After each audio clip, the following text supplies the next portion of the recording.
Halo, pernah merasa kewalahan dengan informasi yang berlimpah di internet? Atau mungkin bingung mana yang benar dan mana yang hoax?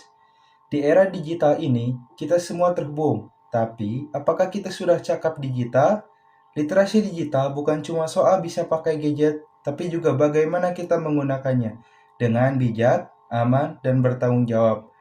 Ayo kita kupas tuntas dalam 3 menit ke depan dengan saya Alif Ihsan Syamil.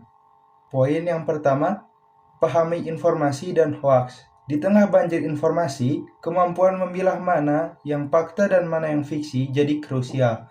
Hoaks menyebar lebih cepat daripada fakta dan dampaknya bisa merugikan. Bayangkan, satu informasi palsu bisa memicu kepanikan atau salah paham yang besar. Lalu, bagaimana caranya kita bisa memilah? Ada 3 langkah mudah. Pertama, selalu cek sumbernya apakah dari media yang terpercaya, punya reputasi baik, dan bukan akun anonim. Kedua, jangan mudah percaya pada judul sensasional atau gambar yang provokatif. Cek detail beritanya, baca sampai tuntas, seringkali judulnya bombastis tapi isinya tidak sesuai. Ketiga, cari pembanding dari sumber lain. Jika hanya satu sumber yang memberitakan hal yang aneh, apalagi yang bersifat negatif atau memecah belah, itu patut dicurigai. Ingat, saring sebelum di-sharing.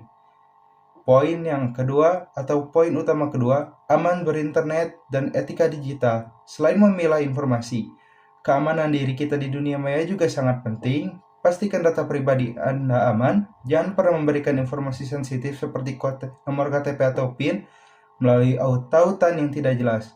Gunakan kata sandi yang kuat, kombinasi huruf besar dan kecil, angka dan simbol, dan usahakan berbeda untuk setiap akun itu penting. Hati-hati juga dengan tautan mencurigakan atau aplikasi yang meminta akses berlebihan. Selalu aktifkan verifikasi 2 langkah jika tersedia, dan jangan lupa, etika berinteraksi di dunia digital itu sama pentingnya dengan di dunia nyata. Pikirkan sebelum berkomentar atau memposting sesuatu.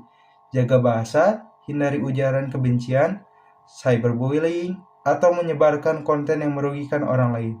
Jadilah pengguna internet yang positif dan membangun. Kita ingin internet jadi tempat yang aman dan nyaman untuk semuanya, kan?